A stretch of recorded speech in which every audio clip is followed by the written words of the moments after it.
નમસ્કાર.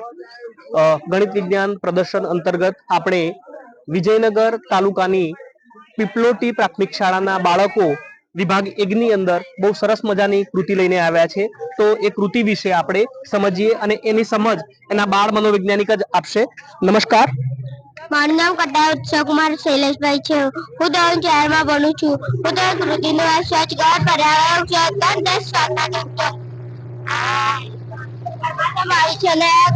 તેનાથી સૂર્યની કિરણો પડે તો વિટામિન ડી મળે છે. અહીંયા યોગાસન કરવામાં આવે છે. આપણે યોગ કરીએ તો આપણું શરીર ફિટ રહે છે.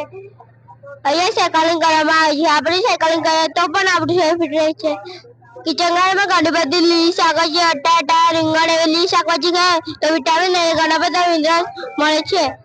વનસ્પતિઓ ફૂલ છોડ જેવા કે તુલસી ને અરડુસી ગળો, શરદી, ખાંસી, તાવ જેવી બીમારીમાં ઉપયોગી છે.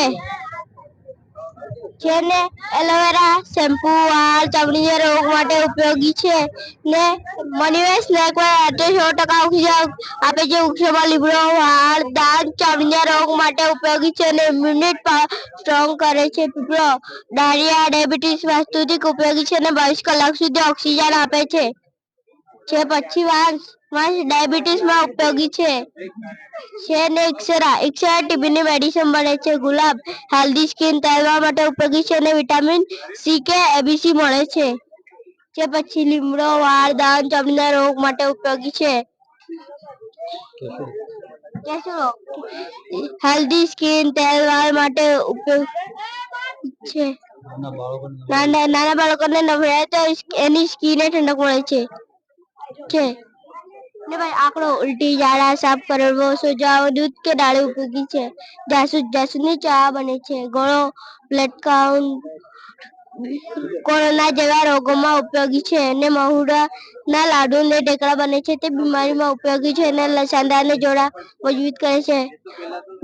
લીંબુનો શરબત પીએ તો આપણું પેટમાં દુખતું મટી જાય છે. પછી સરગવાની ફેલી ખાય તો આપણે આંખ તેજ થાય છે. પછી ગુલાબ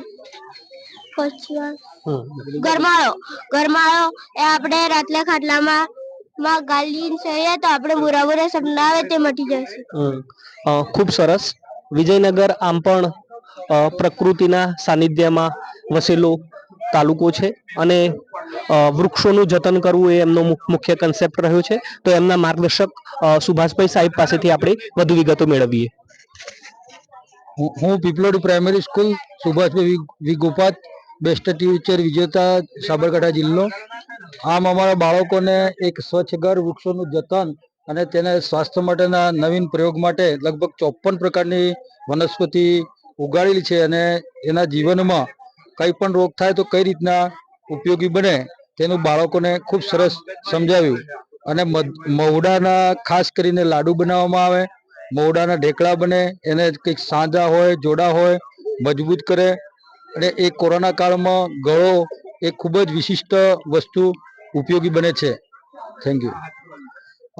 આભાર સાહેબ, આપે ખૂબ સરસ મજાની માહિતી આપી. આગળના ભવિષ્ય માટે આપને અને બાળકોને ખૂબ ખૂબ શુભેચ્છાઓ. ધન્યવાદ. Thank you.